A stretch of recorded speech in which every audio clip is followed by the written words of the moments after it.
కొరింథీయులకు రాసిన పత్రిక 15వ అధ్యాయము 3-4 వచనాల్లో ఒకసారి మనం ఆలోచన చేసుకుందాం. చదువుదాం ఎవరైనా. ఏంటి అశుభవార్త యేసుప్రభు జీవితంలో అంటే అక్కడ వచనం ఉంటుంది మనకి. నాకీయబడిన ఉపదేశమును మొదట మీకు అప్పగించి తిని, అదేమనగా లేఖనముల ప్రకారము క్రీస్తు మన పాపముల నిమిత్తము మృతి పొందెను, సమాధి చేయబడెను, లేఖనముల ప్రకారము 3వ దినమున లేపబడెను అని చెబుతూ అపోస్తలుడైన పౌలు సంఘానికి ఏం చెప్పాడంటే ఈ 3 విషయాలు కలిపి ఆయన ఏమన్నాడు? ఏ వార్త అన్నాడైనా? ఏం చెప్పరు? ఈ 3 విషయాలు కలిసి ఆయన ఏ వార్త అన్నాడు? శుభవార్త అన్నాడు ఆయన. లోకంలో ఎవరికైనా కానీ ఇది అప్లై అవుతుందా? లోకంలో మనిషి చనిపోతున్నాడు. చనిపోయిన మనిషిని ఒక రోజుకో లేదా సాయంకాలంకో తిరిగి ఏం చేస్తున్నాడు? భూస్థాప కార్యక్రమం, సమాధి కార్యక్రమం చేస్తున్నారు. ఆ కార్యక్రమం ఎవరైనా కానీ ఇది శుభకార్యము అని అంటారా? గలాట వస్తుంది ఇన్పడుతో కూడా ఏది కూడా. దాన్ని ఎవరు కూడా ఈ శుభకార్యం అనరు, మంచి కార్యం అనరు. కానీ యేసు ప్రభు ఒక మరణము, ఆయన సమాధి ఎలాంటిదంట? దాని మంచి వార్త అన్నాడు పౌలు. అందుకే పౌలుకి ఎవరు చెప్తున్నారు ఇది మంచి వార్త అని? ఆయన సొంత ఉద్దేశమా? యేసు ప్రభు విషయాన్ని చెప్తున్నాడు. ఏమన్నాడు? సర్వ సృష్టికి సువార్తను ప్రకటించాడు. ఏంటి సువార్త ప్రకటించిందంటే ఆయన మరణము, ఆయన సమాధి, ఆయన పునరుత్థానం ప్రకటించినారు. అంటే ఇది సువార్త. ఎలాంటి వార్త అది? అది మంచి వార్త. ఏం ఉపయోగం ఉంది ఇంతకీ క్రీస్తు మరణం ద్వారా? ఆయన మరణం ద్వారా ప్రపంచానికి ఏం మంచిది ఉందని మంచి వార్త అనాలి దాన్ని. బైబిల్ గ్రంథంలో దాని గురించి ఇంకా కొంచెం ఆలోచన చేసుకుంటూ పోదాం. ఇందుకు యేసుక్రీస్తు వారు సువార్త మరణము, ఆయన మరణించాలి, ఆయన సమాధి చేయబడాలి, ఆయన తిరిగి లేవాలనేది ఏ రోజు ఆలోచన? అది ఏ రోజు ఆలోచన? అది ఒకవేళ ఆలోచన చేస్తే అది ఉన్నపాటునే జరిగిన కార్యక్రమం కాదు. అది ఏనాటిదంటే జగత్తుకు పునాది వేయబడక మునపే దేవుడు ఏర్పాటు చేసిన అతి మంచి కార్యం ఏంటి? ఆయన మరణము. కానీ లోకంలో ఉండిన క్రైస్తవులు ఏది మంచిగా ఆలోచన చేస్తున్నారు ఈరోజు? ఆయన జననము. కానీ మరణించాలంటే ఖచ్చితంగా ఒక మనిషి ఏగల జన్మించాల. కానీ ఈరోజు బైబిల్ దేని మంచి వార్తనింది? దీన్ని అడుగుతారు, ఏది మంచి వార్తనింది? ఆయన మరణ దినము మంచి వార్త. కానీ ఈరోజు క్రైస్తవులు దేని మంచి వార్తని దేని ఆచరిస్తున్నారు? ఆయన జన్మదినం ఎప్పుడుందంట? ఆయన జన్మదినము డిసెంబర్ 25 వాళ్ళు ఆచరిస్తున్నారు. కానీ అసలు బైబిల్ గ్రంథంలో దాన్ని మంచి వార్త అని లేదు, చెడు వార్త అని లేదు, దాని గురించి ఏది మాట్లాడలేదు బైబిల్. కానీ దేవుని యొక్క ఉద్దేశం ఏంటంటే ఆయన జగత్తుకు పునాది వేయబడక మునిపే నిర్ణయించబడ్డాడు. ఆయన ఏమని? ఆయన మరణించాలని.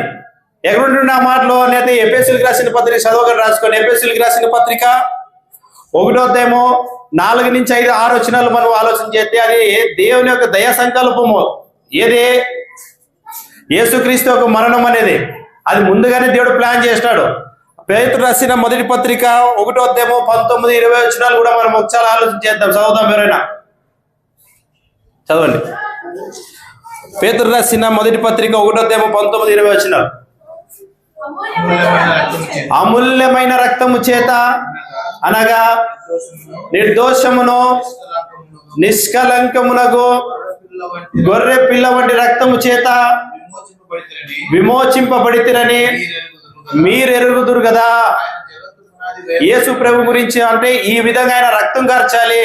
రక్తం కార్చాలంటే రక్తము మనిషిలో ఉంటే ప్రాణం ఉందని అర్థము. ఎప్పుడైతే రక్తము మనిషి దేహం నుంచి వెళ్ళిపోతే ఏమి అర్థమో? ప్రాణము పోయిందని అర్థము. అంటే దేహానికి ప్రాణం అది రక్తము. అంటే యేసు ప్రభు రక్తానంతటి కార్చాలంటే ఆయన ప్రాణం పెట్టాలి లేదా ఆయన మరణించాలి అనేది ఏ రోజు సంకల్పం అంటే దేవునిది అంటే అంటాడు. ఆయన జగత్తు పునాది వేయబడక మునపే ఏమని నిర్ణయింపబడ్డాడో ఆయన తన ప్రాణం అంతటిని దారిపోయాలనేది దేవుని యొక్క అనాది సంకల్పం. అంటే అది ఈ రోజుతో నిన్నుడితో లేదా 2000 సంవత్సరాల క్రితంతో ఆలోచన కాదు దేవునిది. అది ఇప్పుడు ఆ కార్యం నెరవేరిపోయి ఎన్నేళ్ళైంది? ఎన్ని సంవత్సరాలు అయింది? ఇప్పటికి సుమారు 2000 సంవత్సరాలు అయింది. జగత్తుకు పునాది వేయబడక మునిపే అది నిర్ణయింపబడింది. ఆదాము నుంచి మొదలుకొని ఇప్పుడు ఇంకో విషయం ఆలోచన చేద్దాం. నిర్ణయింపబడింది కదా, నెరవేరలేదు అది. నెరవేరడానికి సుమారు దేవుడు ఆదాం నుంచి మొదలుకొని 4000 సంవత్సరాల కాలం తీసుకున్నాడు ఆయన. ఎన్ని సంవత్సరాలు? 4000 సంవత్సరాల కాలం ఆయన తీసుకున్నాడు. అంటే ఆయన గురించిన వార్త ఆదాం నుంచి మొదలుకొని మోసే వరకు ప్రకటింపబడింది మౌఖికంగా. ఎట్లా? అప్పుడు పత్రికలు లేవు, అప్పుడు గ్రంథాలు లేవు, ఏం లేవు. అంటే కేవలం దేవుడే తెలియజేశాడు. ఎవరితో నుంచి? ఆదాంతో నుంచి మొదలుకొని మోసే వరకు యేసుక్రీస్తుని గురించిన సువార్త దేవుడు వాళ్ళకి తెలియజేస్తాడు. తర్వాత మోసే నుంచి మొదలుకొని మలాకి వరకు కూడా యేసుక్రీస్తుని గురించిన ఆయన సువార్త. అంటే ఏంటి చదువుతున్నాం కదా, ఆయన మరణము, ఆయన సమాధి, ఆయన పునరుత్థానము జరుగుతుంది. జరిగిన దానిని మీరేం చేయాలి? ప్రకటించాలని దేవుడు ముందుగానే ప్రవక్తుల ద్వారా ఆ విషయాన్ని ఏం చేసుకుంటూ వచ్చిన సమాజానికి ప్రకటించుకుంటూ వచ్చినాడు. ప్రవచనం అది ఎక్కడ ఉంటుంది? ఆ మాటలో యేసు ప్రభు ఆ విషయాన్ని తెలియజేసినారు. లూకా సువార్త 24వ అధ్యాయము 44 నుంచి 46 వచనాల వరకు ఒకసారి చూద్దాం. లూకా సువార్త 24వ అధ్యాయము 44 నుంచి. అంతటా యేసు ప్రభు అంటున్నాడు, అంతటా ఆయన మోసే ధర్మశాస్త్రములోను ప్రవక్తుల గ్రంథములోను. మీరు లెక్క పెట్టుకోండి, ఎవరు రాసింది? మొట్టమొదటి దేవుని వాక్యాన్ని మోసే గ్రంథములోను అంటాడు, ధర్మశాస్త్రము అంటాడు. ధర్మశాస్త్రం రాసిన ఎవరు? మోసే రాసినాడు. ఏమని రాసినాడంటే ఆయన చెప్తాడు. తర్వాత ప్రవక్తులు రాసినారంట. ఎవరు ప్రవక్తులు? మోసే నుంచి మొదలుకుంటే మలాకి గ్రంథం వరకు ఉంటున్న ఈ ప్రవక్తులందరూ కూడా ఏ వార్త రాసినారంట? వాళ్ళు యేసుక్రీస్తు వారు మరణిస్తారు, యేసుక్రీస్తు వారు ఆయన సమాధి చేయబడతాడు, తిరిగి ఆయన లేపబడతాడు. మరలా ఎక్కడ రాయబడిందంట? భక్తులు రాసిన కీర్తనల గ్రంథంలో కూడా ఆయన గురించిన సువార్త రాయబడింది. చదవడట్లే. కీర్తనలోను ఏమన్నాడు యేసు ప్రభు? నన్ను గురించి రాయబడినవన్నీ నెరవేరవలెనని నేను మీ యొద్దనున్నప్పుడు మీతో చెప్పిన మాటలు ఇప్పుడు నెరవేరినవని వారితో చెప్పాను. తర్వాత అప్పుడు వారు లేఖనములు గ్రహించినట్లుగా ఆయన వారి మనసులను తెరిచెను. ఇంకా ఈ మాట వినండి, క్రీస్తు శ్రమపడి అని మాట ఉంది. క్రీస్తు శ్రమ అంటే ఏమి? ఆయన మరణం శ్రమ. ఎంత శ్రమ అది? ప్యాషన్ ఆఫ్ ది క్రైస్ట్ అని ఒక సినిమా వచ్చింది, ఎంతమంది చూసారు? దాన్ని ఇంగ్లీష్లో ఉంటుంది, చూసినారా లేదా? నిజంగా అంటే వాళ్ళు ఆ సినిమా తీసిన డైరెక్టర్ ఎట్లుందంటే వాళ్ళు చరిత్రను పరిశీలన చేసినారు. అంటే రోమిల కాలంలో కదా యేసు ప్రభు సిలువ వేయబడింది. రోమిల పరిపాలన విధానం ఎట్లుందో కనుగొన్నారు. ఎవరో ఆ సినిమా తీసిన డైరెక్టర్. దానికి యేసు ప్రభు ఎంత ఇట్టుంటాడో కరెక్ట్ కనుక్కొని గెస్ చేసి అలాంటి పర్సనాలిటీ ఉంటే ఒక ఆయన్ని తీసుకొచ్చి పెట్టినారు. తీసుకొచ్చి చూస్తే ఎవరైనా కానీ ఆ సినిమా చూసిన వాళ్ళు ఎంతో మంది ఏమైపోయినారో తెలుసా మీకు? బ్యాన్ చేసినారు ఆ సినిమాని కొంతకాలం. ఆ సినిమాని చూసిన వాళ్ళంతా కొంతమంది ఆత్మహత్య చేసుకున్నారంట. ఎందుకో వాళ్ళు బాధపడిపోయినారు. అంటే నా కోసం ఈ విధంగా యేసు ప్రభు ఏమైపోయినాడు, బలి అయిపోయినాడు అని వాళ్ళకు దుఃఖంతో వాళ్ళు ఏమైపోయినారో చనిపోయిన వాళ్ళు ఉన్నారు. అంటే అంత రియాలిటీగా తీసినారు ఆ సినిమాని. ఇప్పటికి కూడా ఏ క్రైస్తవులు ఏ పాటలైనా కానీ ఫ్యాషన్ ఆఫ్ ది క్రైస్టే ఉండదు. ఎందుకంటే అంత రియాలిటీగా ఉంది అసలు. అది దాని గురించి అంటే వర్ణించినారు వాళ్ళు. వాళ్ళు కొడితే దెబ్బలు కొడితే యేసు ప్రభు మా శరీరం ఏమైపోయింది? శ్రమ అంటారా కాదు? అది అంటే అందరికి వచ్చినట్టు మరణం కాదు ఆయనది. సైనికులు అంతగా ఆయన ఏం చేసినారో హింసించినారు. అంత శ్రమ, ఈ విధంగా శ్రమ పడాలని యెషయా గ్రంథంలో మనకి రాయబడింది అంశం. 53వ అధ్యాయం చదవగానే ఇంటికి వెళ్ళిన తర్వాత చూడండి, ఆయన ఏ విధంగా మరణం పొందుకోవాలనే విషయాన్ని అక్కడ ప్రవక్తులు ప్రవచించినారు. అదే విషయాన్ని యేసు ప్రభు చెప్తున్నాడు. చదువు ఇప్పుడు. క్రీస్తు శ్రమపడి 3వ దినమున మృతుల నుండి లేచిననియు యెరూషలేము మొదలుకొని సమస్త జనములలో ఆయన పేరుట మారు మనసు పాప క్షమాపణ ప్రకటింపబడుననియో వ్రాయబడి ఉందంట. ఎక్కడ? మోసే ధర్మశాస్త్రంలో, ప్రవక్తుల గ్రంథంలో, కీర్తనలో ఏం రాయబడిందంటే ఆయన మరణము, ఆయన సమాధి, ఆయన పునరుత్థానము అది జరుగుతుందని, జరిగిన దానిని తర్వాత ప్రజలు ఏం చేయాలని, అది ప్రకటింపబడాలని, ప్రకటింపబడిన వ్యక్తికి ఎవరైనా కానీ వింటే వారికి ఏమవుతుందని? పాప క్షమాపణ అవుతుందని. ఇదంతా ఎవరి ప్లాన్? ఇది దేవుని యొక్క అనాది సంకల్పము, ఆయన యొక్క సంకల్పాన్ని ఆయన బయలుపరుచుకుంటూ వచ్చినాడు. ఎవరికి? ప్రవక్తుల ద్వారా. అది సంపూర్ణంగా ఎప్పుడు నెరవేరబడిపోయింది? యేసు ప్రభు ఈ లోకానికి రావడానికి. ఎన్నేళ్ళు పట్టింది ఆదాంతో నుంచి? సుమారు 4000 సంవత్సరాలు. చాలా మంది ప్రశ్నిస్తుంటారు, అది అప్పుడే రావచ్చు కదా, జగత్తు పునాది వేయబడకు మునిపే సంకల్పం అంటే ఆదాం కాలంలో రావచ్చు కదా. మనం దేవుని ఏం చేయకూడదు? ప్రశ్నించకూడదు. కాలంలోని ఎవరు ఆధీనంలో ఉన్నాయి? దేవుని యొక్క ఆధీనంలో. ఆయన సంకల్పం అది. ఎప్పుడు రావాలనేది ఎవరి నిర్ణయం అది? అందుకే బైబిల్ గ్రంథం కాలము పరిపూర్ణమైనప్పుడు ఎవరు వస్తున్నారు అంటే దేవుడు ఏర్పాటు చేసినాడు. కాలం పరిపూర్ణమైనప్పుడు ఎవరు రావాలా? యేసు ప్రభు రావాలంటే ఖచ్చితంగా దేవుడు ప్రవచనం కూడా ఉంది. ఏ కాలంలో ఆయన రావాలా? దానియేలు గ్రంథంలో మనకు ఆ విషయం ఉంటుంది. 2వ అధ్యాయం 44వ వచనంలో ఆ విషయం ఉంటుంది. ఆయన ఏ కాలంలో రావాలంటది? ఆ రాజుల కాలమందు పరలోకమందున్న దేవుడు ఒక రాజ్యమును ఏమన్నాడు? స్థాపించును అన్నాడు. ఆ రాజుల కాలం అంటే ఏ రాజుల కాలము? బబులోను మహారాజు కాలం కాదు, మాదీలు పారసీకుల సామ్రాజ్యం కాదు, గ్రీకు మహాసామ్రాజ్యము కాదు. తర్వాత వచ్చిన సామ్రాజ్యం అది రోమా మహాసామ్రాజ్య కాలములో దేవుడు ఏం చేస్తున్నాడు? ఒక రాజ్యము స్థాపించును అన్నాడు. ఒక రాయి వచ్చింది అన్నాడు. వచ్చే రాయి ఏం చేసింది? ఆ మహావిగ్రహం అది ఏం చేసింది? పగలగొట్టి ఆ చిన్న రాయి ఏమైపోయిందంట? మహాపర్వతం అయిపోయింది. ఆ పర్వతం అయిపోయిన ఆ మహారాయి ఎవరది? ప్రభువైన యేసుక్రీస్తు. ఆయన రాజ్యము, ఆయన సంఘము. అంటే యేసుక్రీస్తు వారు ఏ కాలంలో మరణించాలని దేవుడు ముందుగానే ఏర్పాటు చేశారు. రోమిల పరిపాలన కాలంలో ఆయన సిలువ వేయబడ్డాడు. ఎవరు? యేసు ప్రభు. ఈ అంతవరకు ఎన్నుకుంటున్న భక్తులంతా, ఇశ్రాయేలులంతా ఆయన ఈ విధంగా జరిగిపోతుందని ముందేం చేశారు? అంతా వాళ్ళు ప్రకటించినారు. ఇదంతా జరగాలంటే ఖచ్చితంగా భూలోకానికి ఎవరు రావాలా?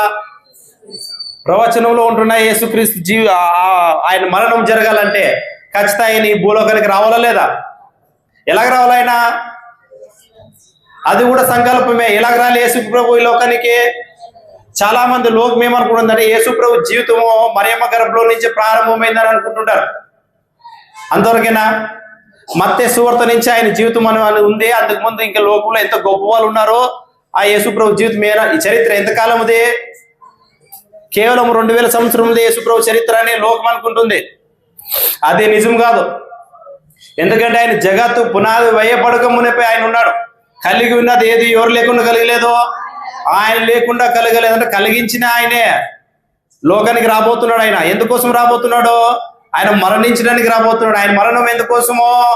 పాప క్షమాపణ నిమిత్తం ఆయన రాబోతున్నాడు. రావాలంటే ఖచ్చితంగా ఆయనకి ఏముండాలి? ఇప్పుడు ఒక శరీరం ఉండాలి. శరీరం లేకుండా ఆయన సిలువకు వెళ్ళారు. శరీరం లేకుండా ఆయన శ్రమ పడలేడు. శరీరం లేకుండా ఆయన చనిపోడు.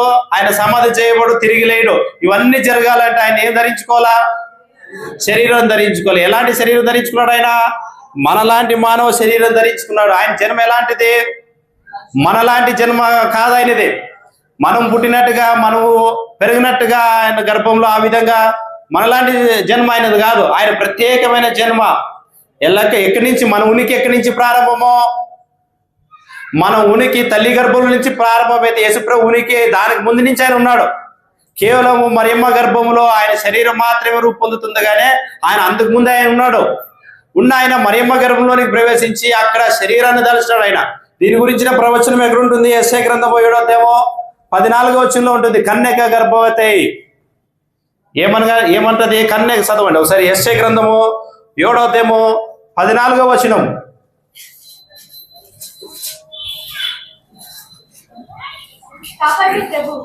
కాబట్టి ప్రభువు తాని యొక్క సూచ్య కార్యమును నీకు చూపును, ఆలకించుడి. ఏమంటే భవిష్యత్ యేసుప్రభు జీవితంలో కన్యక గర్భవతి కుమారుని కని అతనికి ఏమని పేరు పెడతారంట? ఆయనకి ఇమ్మానుయేలు. అక్కడ ఫుట్నోట్లో ఉండొచ్చు చూడండి. ఇమ్మానుయేలు అంటే అర్థం ఏమంట? తోడే ఉంటాడు. ఆ పేరు ఆయన సరిపోతుందా? నీకు నాకు సరిపోతుందా? ఆ పేరు మనకి సెట్ అవుతుందా? ఆ పేరు ప్రకారం మనం ఉండగలమా? కానీ ఆయన మాత్రం ఉండగలరు. అందుకే ఆయనకి ఏం పేరంట? ఇమ్మానుయేలు. ఎందుకంటే ఆయన ఏమేమి ఉంటాడంటే వాళ్ళకి దేవుడు వాళ్ళకి తోడుగా ఉంటాడు. ఎందుకే ఆ దేవుడు తోడుగా ఉన్నాడు వాళ్ళకి అన్న మనం పాత నిబంధన కాలంలో అడిగితే భక్తులు తెలియజేశారు. యాకోబు ఏమన్నాడు? నన్ను కాపాడిన దూత అంటాడు యేసుప్రభు గురించి. అంటే అది ఆ పేరు ఆయనకి మాత్రమే వర్తిస్తుంది. ఎవరికి? యేసు ప్రభువుకి ఆ పేరు తగినట్టుగా ఆయన నిజంగా వాళ్ళకి తోడుగా ఉన్నాడు. ఎప్పటి నుంచి తోడుగా ఉన్నాడు అంటే ఆదాము నుంచి మొదలుకొని ఆయన భూమి మీదకి వచ్చేంత వరకు మనుషులందరికీ తోడుగా ఉండింది ఎవరు? ఆ దేవుడే యేసు ప్రభు. ఆ యేసు ప్రభువే శరీరధారిగా మరియమ్మ గర్భంలోనికి ఆయన ప్రవేశించినాడు. అదే ఈ లోకంలో ఇప్పుడు అంతా ఏం చేస్తున్నారు? ఆయన పుట్టినరోజు అని ఆయన పుట్టినరోజు గురించి ప్రకటిస్తున్నారు. కానీ ఆయన పుట్టింది ఎందుకోసం అనేది సరైన అవగాహన ఈ రోజు క్రైస్తవులకి లేదు. ఆయన పుట్టింది ఎందుకోసం అంటే సంకల్ప ప్రకారంగా ఆయన ఏం కావాలా? ఆయన మరణించాలా, ఆయన సమాధి చేయబడాలా, ఆయన తిరిగి పునరుద్ధరణ అనేది నెరవేరిందా లేదా? మనం మత్తయి సువార్త చదివేదానికి నెరవేరిపోయి ఏదైతే ప్రవక్తలు ప్రవచించినారో ఆ విధంగా కన్యకలో ఆయన ఏమైనాడో ఆయన జన్మించిన ఆయనకి ఏమని పేరు పెట్టినారో? యేసు అని పేరు పెట్టినారు. యేసు అంటే అర్థము ఆయన రక్షకుడు అని. ఆయన ఎందుకు పుట్టినాడు అంటే రక్షించడానికి ఆయన పుట్టినాడు. ఎట్లా రక్షించినాడు? ఆయన బ్రతికింది ఎన్నేళ్ళలో 33 సంవత్సరాల కాలమైన బ్రతికినాడు. మళ్ళీ ఎట్లా రక్షించినాడు ఆయన? రక్షకుడు అంతా ఎంతకాలం బతకాలా? సనాకాలం బతకాలి కదా. మోస ఎన్ని కాలం బతికినాడు? పాత నిబంధన భక్తులంతా ఎంతకాలం బతికి వాళ్ళు రక్షించినారో, న్యాయాధిపతులు ఎంతకాలం బ్రతికి ఇశ్రాయేలు వారిని రక్షించినారో, మరి యేసు ప్రభు ఎక్కడి నుంచి రక్షించినాడు? ఎందుకని రక్షకుడు అని పేరు వచ్చిందంటే ఆయన రక్షించాలంటే ఖచ్చితంగా ఆయన ఏమైపోలా? ఆయన మరణించాలా. ఈ లోకంలో ఎవరైనా నమ్ముతారా? బతుకుంటేనే మనిషి ఏదైనా కానీ చేయగలడు, రక్షించగలడు. చచ్చిపోయిన మనిషి ఎన్ని రక్షించగలడు? కానీ యేసు ప్రభు జీవితంలో అదే జరిగింది. ఆయన మరణిస్తే కానీ లోకానికి ఏం కలగదు? రక్షణ కలగదు అని మాట ఉంటుంది. అంటే దీన్నే బైబిల్ గ్రంథం అంటుంది, దేవుడు నరావతారం ఎత్తినాడు. ఏమంటది? దేవుడు ఏమి అవతారమో, ఏ అవతారంలో వచ్చినాడు ఆయన? నరావతారం. మనలాంటి అవతారంతో ఆయన రావాల్సి వచ్చింది. ఎవరు వచ్చిన ఆయన గురించి సరైన అవగాహన లేదు ఈరోజు క్రైస్తవులకి. వచ్చిన ఆయన ఏమంటున్నారు అంటే మనిషి అనుకుంటున్నారు. వచ్చిన ఆయన కేవలం ఏదో ఒక దూత అనుకుంటున్నారు. వాళ్ళు కూడా పొరపడినారు. ఎవరో ఏలియా వచ్చినాడేమో, ప్రవక్తలు ఎవరో వచ్చినారేమో అని వాళ్ళు అనుకుంటున్నారు. కానీ వచ్చిన ఆయన సాక్షాత్ ఎవరు? సృష్టికర్త ఆయన వచ్చింది. అంటే దేవుడు వచ్చినాడు. ఎందుకంటే కలిగి ఉన్నది ఏది ఆయన లేకుండా కలిగి లేదు. మనం కూడా కలిగింపబడింది ఆయనే. ఆదాముని మట్టి తీసింది కూడా ఆయనే. ఎంతమంది నమ్ముతారు? మట్టి తీసి బొమ్మ చేసి దాంట్లోకి జీవవాయువుని ఊదింది. ఎవరిది జీవవాయువు? ఈయనదే. ఎవరిదే? భూమి మీదకి వచ్చినాడు కదా, ఆయనదే. అంటే కలిగినది ఏది? మనల్ని కలిగించిన ఆయనే తిరిగి మనల్ని రక్షించడానికి ఎట్లా వచ్చినాడు ఆయన? మానవ రూపంలో ఆయన వచ్చినాడు. రాకముందు ఆయన గురించి బైబిల్ అంటుంది ఆయన శ్రీమంతుడట. ఇంకా రాకముందు అంటుంది ఆయన ధనవంతుడు. ఎవరు? ఏమని ఉంటుంది? ఐశ్వర్యవంతుడు దేవుడు. అట్లా అంటే ఆయన మనం రక్షించడానికి ఎక్కడ పుట్టినాడు ఆయన? చాలా మంది వాళ్ళు కూడా పుడతాడు కదా, యేసు ప్రభు పుడతాడు కదా రాజు అంటే. ఎక్కడ పుడతాడు అనుకున్నారు వాళ్ళు? లోకమానకంతా రాజు అంటే ఖచ్చితంగా రాజభవన్లో ఉంటాడు ఆయన. తీర జ్ఞానులు ఎక్కడ వెళ్ళిపోయినారో? రాజు దగ్గరికి పోయినాడు. ఏ రోజు రాజా అన్నాడు, ఏం విషయం అన్నారు అంటే ఇక్కడ లేడు, తెలిసిపోయింది. ఇంకెక్కడ ఉంటున్నాడు ఆయన? ఆయన ఎక్కడ పుట్టినాడంటే బీద కుటుంబంలో ఆయన జన్మించడం జరిగింది. ఎట్లాంటి కుటుంబం అదంట?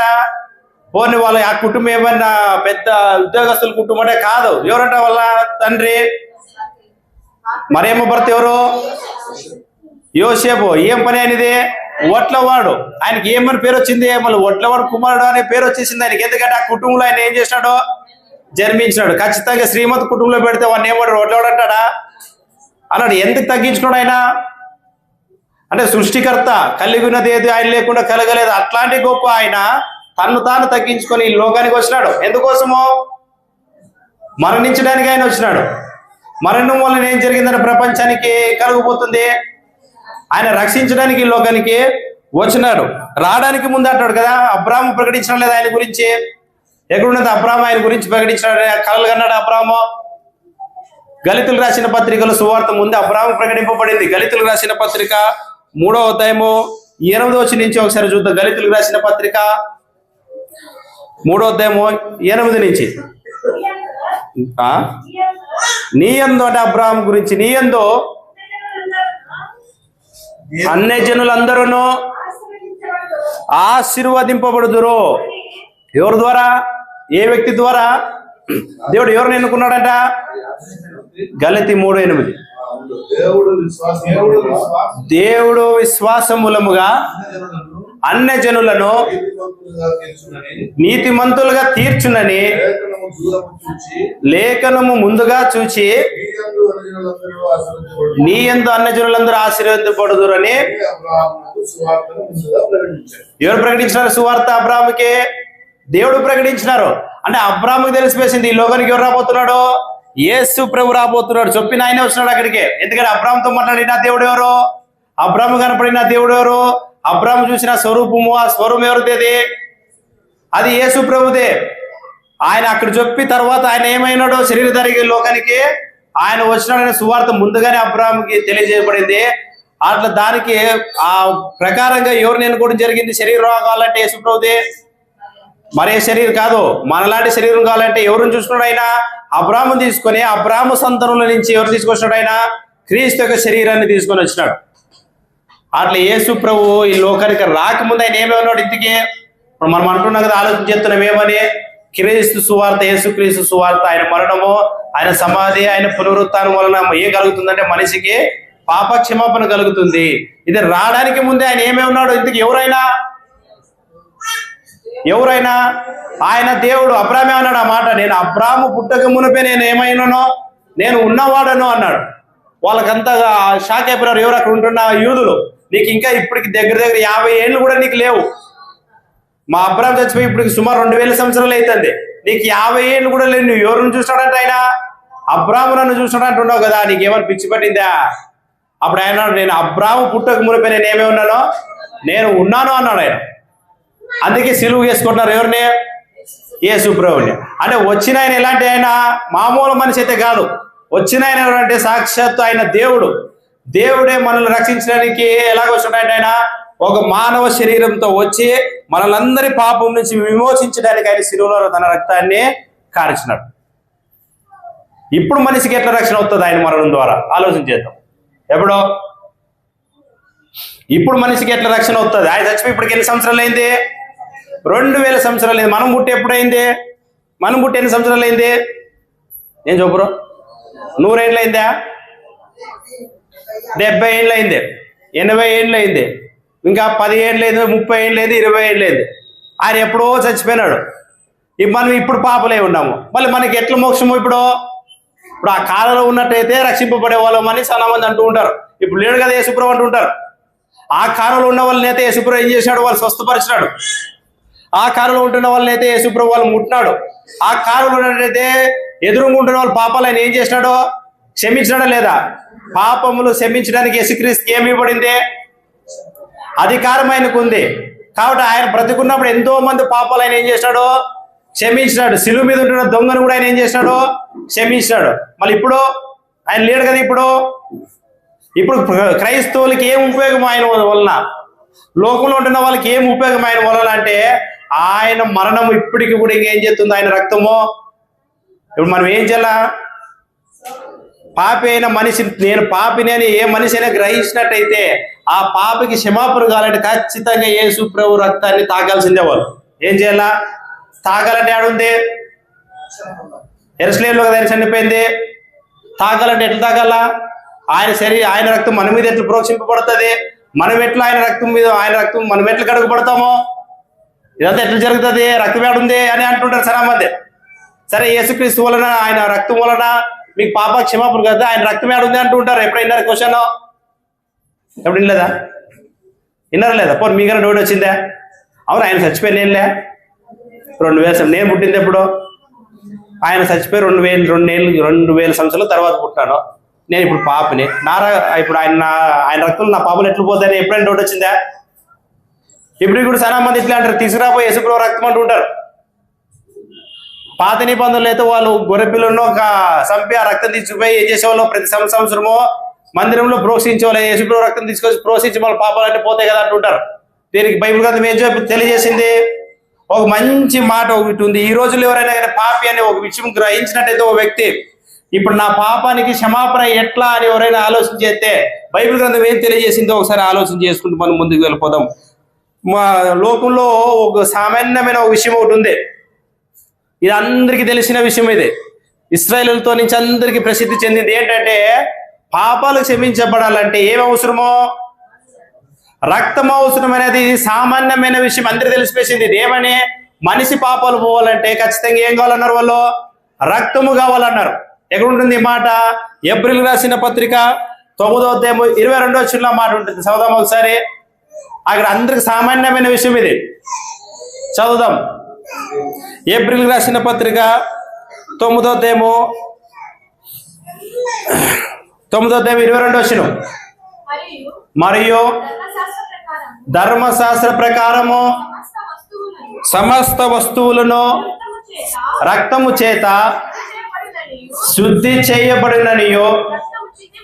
ఈ మాట చాలా ఇంపార్టెంట్. లోకులు అందరికీ తెలిసిపోయింది ఇది. రక్తము లేకుండా లేదా రక్తము చిందింపబడకుండా పాప క్షమాపణ కలుగదని సామాన్యముగా చెప్పవచ్చు. వాళ్ళు తెలిసినది వేరే. మన పాపాలు పోవాలంటే ఏం కావాలా? వాళ్ళందరికీ తెలుసు. ప్రపంచంలో ఉంటున్న వాళ్ళందరికీ తెలిసిన విషయము. ఇశ్రాయేలు ద్వారా ఇశ్రాయేలుకు బాగా తెలుసు. మన పాపాలు క్షమించబడాలంటే ఎట్లు పోతాయి ఇవి?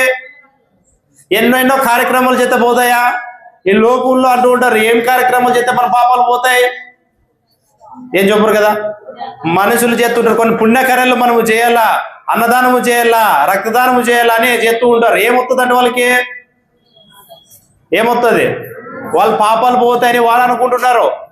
కానీ ప్రపంచమంతా ఒకప్పుడు ఏమనుకుందంటే మనిషి పాపాలు క్షమించబడాలంటే ఖచ్చితంగా రక్తము చిందింపబడాలా అన్నాడు. ఏ రక్తం చిందింపబడాలి? ఇప్పుడు పాత నిబంధనలో ఒక రక్తం చిందింపబడుతూ ఉండేది ప్రతి సంవత్సరము. ఏమవి? ఏప్రిల్ రాసిన పత్రికలో మాట ఉంటుంది. ఒకసారి చదువుతాం. 10వ అధ్యాయం 4వ వచనం. ఏప్రిల్ రాసిన పత్రిక 10వ అధ్యాయం 4వ వచనం. ఏలయనగా ఎట్ల యొక్కయో మేకల యొక్కయో రక్తము పాపమును తీసివేయట అసాధ్యమైపోయింది. ఏమైపోయిందంట అంటే ఎట్ల రక్తమో పనికిరాదు ఇప్పుడు. ఇంకా మేకల యొక్క రక్తం కూడా ఇప్పుడు పాపాలను తీసివేయడానికి సాధ్యమైంది. ఇప్పుడు మనిషి పాపాలు ఎట్లు పోతాయి? లోకంలో మాట అయితే ఉంది. ఏమని? మనిషి పాపాలు క్షమించబడాలంటే ఏం అవసరమో? రక్తం అవసరం అంటాడు. మళ్ళీ ఏ రక్తం తీసుకుపోతామని చాలా మంది కోడి రక్తం తీసుకుపోతుంటారు. వాళ్ళు జంతువుల రక్తం వాళ్ళు పెంచిన జంతువులను తీసుకొని పోతుంటారు. కానీ ప్రపంచంలో ఏ జంతువు రక్తం కూడా మనిషి పాపాలు తీసేది అసాధ్యమైతే మరి మనిషి పాపాలు పోవాలంటే ఎవరు రక్తం ఖర్చాలా? యేసు ప్రభు కార్చాడు. ఇప్పుడు కార్చి ఎన్ని సంవత్సరాలు అయింది? 2 సంవత్సరాలు. మళ్ళీ ఈ రోజు ఉంటున్న పాప పరిస్థితి ఎట్లా? దీని గురించి బైబిల్ గ్రంథంలో ఇప్పుడు చదువుదాం ఒకసారి. అపోస్తలుడైన పౌలు రోమిలకు రాస్తా ఆ విషయాన్ని తెలియజేసినారు. రోమిలకు రాసిన పత్రిక చదువుదాం. ఇప్పుడు మనిషికి ఎట్లా మనిషి ఆయన ఓ పాపి అయిన మనిషి యేసు ప్రభు రక్తాన్ని ఎట్లా తాకగలుగుతున్నాడు? ఆయన రక్తం మన మీద ఏ విధంగా కడుగుతున్నాడు ఆయన యేసు ప్రభు? ఎట్లా మనం ఈ రోజు క్రీస్తు రక్తంలో మన పాపాలు కడిగి వేసుకుంటున్నాము? ఇవి ఎట్లా జరుగుతుంది? ఇది సాధ్యమా? చెప్పండి మీరు. ఆయన చచ్చిపోయి 2000 సంవత్సరాల కాలత్వం గారిచి రక్తం లేకుండా పాప క్షమాపణ కలగదంటాడు. మరి ఈ రోజు పాపి అయిన మనిషికి ఏం ఇప్పుడు ఆయన రక్తం కడుగుబడాలంటే ఇది ఎట్లా సాధ్యమవుతుంది? ఎవరో చొప్పురే, ఇంకో కరెక్ట్ చొప్పురు ఎవరో కాదు ఒకరు చొప్పురు ఏమో వినపడి నాకు.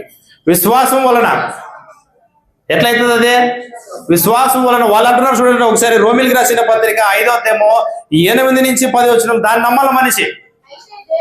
ఏమని నమ్మాలి? ఒక పాపి అయిన మనిషి నిజముగా యేసు క్రీస్తు వలన పాప క్షమాపణ నిమిత్తము నన్ను పాప నుంచి విడిపించడానికి, నన్ను పవిత్రం చేయడానికి, నన్ను విడుదల చేయడానికి యేసుక్రీస్తు వారు ఏం చేసినారో ఆయన నా నిమిత్తం తన ప్రాణం అంతటిని అర్పించినాడో అది ఏ మనిషి అయితే ఎప్పుడైతే విశ్వసిస్తాడో ఖచ్చితంగా మనకి ఏం కలుగుతుంది? క్షమాపణ కలిగే అవకాశం ఉంది. రోమిలకు రాసిన పత్రిక 5వ అధ్యాయం 8 నుంచి చూద్దాం. అయితే దేవుడు మన ఎడల మన ప్రేమను వెల్లడిపరిచుచున్నాడు అని మాట చూడండి. ఇప్పటికీ కూడా దేవుడు తన ప్రేమను వెల్లడిపరుచుతున్నాడు. ఎట్లా? ఇప్పుడు మన మీద దేవుని ప్రేమ ఉందా లేదా? ఎవరినైనా ప్రేమించినాడో? యేసు ప్రభు భూమి మీదకి వచ్చి ఎవరిని ప్రేమించాడు? ఆయన ఎవరిని అన్నాడు? ఎవరి కోసం ఆయన ఎక్కువగా ప్రయాసపడినాడు? 99 మంది నీతిమంతుల కంటే ఒక్క పాప అయినా మారు మనసు పొందుకుంటే ఆయనకి ఏమన్నాడు? అంటే ఎట్లా ప్రేమ చూపిస్తున్నాడు అంటే చెప్తున్నాడు అక్కడ ఆయన. మన మీద ఇప్పుడు పాపులుగా ఉంటున్న మన మీద దేవుడు ఎట్లా ఆయన ప్రేమ చూపించాడంటే చదువుతుండే, ఎట్లనగా మనం ఇంకను ఇప్పుడు పాపలే ఉన్నారు లేదా ప్రజల్లో, ఎవరైతే ఇంకా రక్షణ పొందుకోలేదు వాళ్ళతో ఏమై ఉన్నారు, ఇప్పుడు ఇంకా ఎవరైతే క్రైస్తువులు కాలేదో వాళ్ళు ఇంకా ఇప్పటికి కూడా ఏమై ఉన్నారు అంటది బైబిల్ గ్రంథము. వాళ్ళ పాపలు, ఏ భేదము లేదు, అందరు ఏం చేసినారో పాపము చేసి దేవుడు అనుగ్రహించే మహిమను పొందలేకపోయినారు. కరెక్ట్ చెప్పాలి, నేను అదే చెప్తాను. మరలా మహిమను పొందలేకపోయినారు. ఇప్పటికి కూడా ఇంకా ఎవరైనా కానీ ఇంకా నేను పాపిని, నాకు పాప క్షమాపణ కలగాలంటే అక్కడ అంటాడు ఆయన మనల్ని ప్రేమించినాడు. ఎట్లనగా మనం ఇంకను పాపులమై ఉండగానే క్రీస్తు మన కొరకు చనిపోయినాడు. ఎప్పుడు చనిపోయినాడు? మనం ఇంకా పాపులమై ఉండగానే మన కోసం ఆయన ఎప్పుడు చచ్చిపోయినాడు? 2000 సంవత్సరం చనిపోయినా, మనం ఈ రోజు పుట్టి ఈ రోజు పాపి అయినా ఆయన రక్తం మనల్ని ఏం చేస్తుంది? కడిగి వెత్తది. ఇది ఎట్లా సాధ్యమంటే ఇది విశ్వాసం వలనే సాధ్యం. ఇది ఎట్లా సాధ్యం? ఇది విశ్వాసం వలనే సాధ్యం అనే విషయాన్ని ఎవరు చెప్తున్నారు? ఏప్రిల్ రాసిన పత్రిక ఒకసారి చూద్దాం. 5వ అధ్యాయము 8 నుంచి 10 వర్షాల్లో ఒకసారి మనం ఆలోచించినట్టయితే, ఏప్రిల్ రాసిన పత్రికలో విధేయత చూపటం వలన, దేనికి విధేయత చూపాలి ఒక మనిషి? ఇప్పుడు విధేయత అంటే లోపడటము. దేనికి లోపడాలి మనిషి? ఇప్పుడు ఏ విషయానికి విధేయత చూపితే మనకి పాప క్షమాపణ కలుగుతుంది? విన్న వాక్యానికి. ఏం విన్నాడు ఇంతవరకు? యేసుక్రీస్తు నా పాప క్షమాపణ నిమిత్తము నన్ను రక్షించడానికి ఆయన ఏమైపోయినాడు? ఆయన మరణించినాడు, ఆయన రక్తాన్ని గార్చినాడు అని ఈ విషయం ఎప్పుడైతే ఒక మనిషి విధేయత చూపుతాడో ఖచ్చితంగా క్రీస్తు రక్తం వల్ల ఏం చేస్తుంది? కడిగిపోతుంది. చదుదాం. ఏప్రిల్ రాసిన పత్రిక 5వ అధ్యాయము 8 నుంచి చదువుతాం. సోదరులు చదువుతారు, చదవండి. ఆయన కుమారుడై ఉండి తాను పొందిన శ్రమల వలన విధేయతను నేర్చుకున్నాడు ఆయన. మరియు ఆయన సంపూర్ణ సిద్ధి పొందినవాడై మెల్కీసెదెకు క్రమము చొప్పున ప్రధాన యాజకుడని దేవుని చేత పిలువబడి, ఈ మాడినండి, తనకు విధేయులైన వారు అందరికి ఏం చెప్తాడంటే ఆయన రక్షణ ఇచ్చడానికి ఆయన ఏమైనాడు? ఇప్పుడు ఆయనే కారణము. ఆయన వలన కాకుండా ఇంకెవరి వలన కూడా ఏం కలగదు? రక్షణ కలగదు. అలా రక్షణ కలగాలంటే ఎవరికి విధేయత చూపాలంటే నువ్వు యేసు ప్రభు సువార్తకు నువ్వేం చేయాలా? విధేయత చూపితే ఖచ్చితంగా నీకేం కలుగుతుంది? రక్షణ కలుగుతుంది. సాధ్యం ఉందా లేదా? ఇప్పుడు మన రక్తము వలన, ఆయన రక్తం వలన మన పాపాలు కడుగువేయబడితే సాధ్యం ఉందా? ఉంది. నువ్వేం చేయాలి? కేవలము విశ్వసించాలా. యేసుప్రభు ఇదే విషయాన్ని చెప్పాడు, మీరు సర్వలోకానికి వెళ్ళండి, సర్వ సృష్టికి మీరు ఏం ప్రకటించండి? సువార్తను ప్రకటించండి. విన్నవాడు ఖచ్చితంగా ఏమన్నాడు? రక్షింపబడు. ఎవరు ఆజ్ఞ ఇది? యేసుప్రభు ఒక ఆజ్ఞ. ఇప్పుడు ఏం చేయాలి? ఆజ్ఞకి నువ్వు ఖచ్చితంగా విన్న తర్వాత దానికి నువ్వు ఏం చేయాలా? విశ్వాసించాలా. ఎప్పుడైతే నువ్వు విశ్వాసిస్తున్నావో నువ్వు ఖచ్చితంగా నువ్వేం చూపిస్తున్నావు? అక్కడ విధేయత చూపిస్తున్నావు. తర్వాత ఇంకేం చేయమన్నాడు లేఖనాల్లో? ఒక వ్యక్తి తన పాపిని అనే పాపముల విషయమే మారు మనసు పొందాలి. మారు మనసు పొందిన తర్వాత ఖచ్చితంగా ఆయన దేవుడని, దేవుని కుమారుడని, ఆయన ప్రభువు అని వారు నోటితో వాళ్ళ హృదయంలో వాళ్ళు ఏం చేయాలా? ఆయనని ఒప్పుకోవాలి.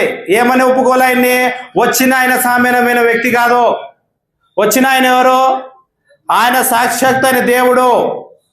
దేవుడే నరవతారిగా లోకానికి వచ్చి నా కొరకు ఆయన ఏమైనాడు? నా పాప క్షమాపణ నిమిత్తం ఆయన మరణించినాడు, ఆయన సమాధి చేయబడినాడు, తిరిగి పునరుత్థానుడు అయినాడు అని ఆ సువార్తని విని విశ్వసించి మారు మనసు పొంది ఎప్పుడైతే ఆయన దేవుని కుమారుడు తన నోటితో ఒప్పుకుంటే ఆ వ్యక్తికి ఏం కలుగుతుంది? రక్షించడానికి ఆయనే సిద్ధంగా ఉన్నాడు. ఎవరో నీ కోసం ప్రాణం పెట్టిన యేసే నేనేం చెప్తాడో ఆయన రక్షించడానికి ఆయన ఏమైనాడు? కారణమే ఉన్నాడు అని చెప్తుంటది బైబిల్ గ్రంథం. అంటే ఈ రోజు మనిషి తన పాపంలో నుంచి విముక్తి కలగాలంటే ఖచ్చితంగా ఎవరిని ఆశ్రయించాలా? యేసు ప్రభుని ఆశ్రయించాలా. ఆయన రక్తాన్ని ఆశ్రయించాలా. ఆయన రక్తాన్ని ఆశ్రయించాలంటే మనిషి ఎక్కడికి పోవాలా? ఏం చేయాలంటే ఏం చేయవలసిన అవసరం లేదు. కేవలం నువ్వేం చేయాలా? విన్న వాక్యాన్ని విశ్వసించి ఆ సువార్తకి సంపూర్ణంగా నువ్వేంగా విధేయుడుగా ముందు ఏమిటి చేయాలో తర్వాత గ్రంథం మనకి తెలియజేసింది. ఎప్పుడైతే యేసుప్రభు చెప్పినట్టుగా నమ్మి ఒక వ్యక్తి బాప్తిసం పొందుకుంటే వారి పాపాలన్నిటిని ఆయన ఏం చేస్తాడో కడిగి వేస్తాడు. ఇంకా యేసుప్రభు రక్తం ఏం చేస్తూ ఉంటుందంటే మనము ఎఫెసీయులకు రాసిన పత్రిక 1:7 కూడా మనం ఆలోచన చేసినట్టయితే రక్తము ద్వారా మనకి పాప విమోచన కలిగింది. ఏ రక్తం ద్వారా? యేసు ప్రభు యొక్క రక్తము ద్వారా. అది ఎప్పుడు జరిగింది నీకంటే నువ్వు ఎప్పుడైతే విధేయత చూపి క్రీస్తులో బాప్తీసం పొందుకున్నావో, ఆయన ఆజ్ఞ నువ్వు గైకొన్నావో, నీ పాపాలు ఆ రోజు ఏమైపోయినాయి? పాపం నుంచి నీ విమోచింపబడు. ప్రకటన గ్రంథం 5-6 వచనాలు కూడా మనం ఆలోచన చేస్తే యేసు క్రీస్తు రక్తం ద్వారా మన పాపం నుండి మనకి ఏం కలిగింది? విడుదల అనేది కలిగింది. ఇంకా మనము 1 యోహాను రాసిన పత్రిక 1:7 చూస్తే యేసు క్రీస్తు రక్తము ప్రతి పాపముల నుండి మనం పవిత్రులుగా ఆయన రక్తం వల్ల ఏం చేస్తుంది? పవిత్రులుగా చేసేసింది. అంత గొప్పది ఎవరు మరణమో? యేసుక్రీస్తు మరణం. మరణం అంటే ఆయన రక్తం అంతటిని గరిచాడు. ప్రాణానికి ఆధారమే అదే రక్తం. అలాంటి రక్తాన్ని ఆయన సిలువలో ఎందుకు గరిచినాడు అంటావు? అని ఎంత ప్రాణం పెట్టాడు ఆయన? ఎట్లా చూపగా ఆయన సంపూర్ణంగా ప్రాణం పెట్టాడు అంటే ఆయన సంపూర్ణముగా శరీరంలో ఉంటున్న ఆయన రక్తాన్ని అందరినీ ఆయన ఏం చేశాడో సంపూర్ణంగా సిలువలో దారిపోసాడు. ఎవరి కోసం ఇదంతా? పాపి అయిన మన కొరకే. కాబట్టి ఇప్పుడు పాపి అయిన మనిషి ఏం చేయాలంటే నా పాపాలు క్షమించబడాలంటే మేకల రక్తం పనికిరాదో, గొర్రెల రక్తం పనికిరాదో, ఏ జంతు రక్తం పనికిరాదో, భూమి మీద ఉంటున్న ఏ మనిషి రక్తం కూడా పనికిరాదో, నేను చేసే ఏ పుణ్య కార్యక్రమాలు కూడా నాకు పాప క్షమాపణ కలగదో. నాకు కలగాలంటే ఏం చేయాలా? కేవలం యేసుక్రీస్తు ఆయన నా కోసం మరణించాడంటే దాన్ని విశ్వసించి దానికి విధేయత చూపి ఎప్పుడైతే పాప క్షమాపణ నిమిత్తం బాప్తీసం పొందుకుంటే వాడిని పాపాలు క్రీస్తు రక్తంలో నుంచి ఏమవుతాయి? కడిగివేయబడతాయి, తీసివేయబడతాయి. సువార్త మిన్న మీ అందరికీ వందనాలు.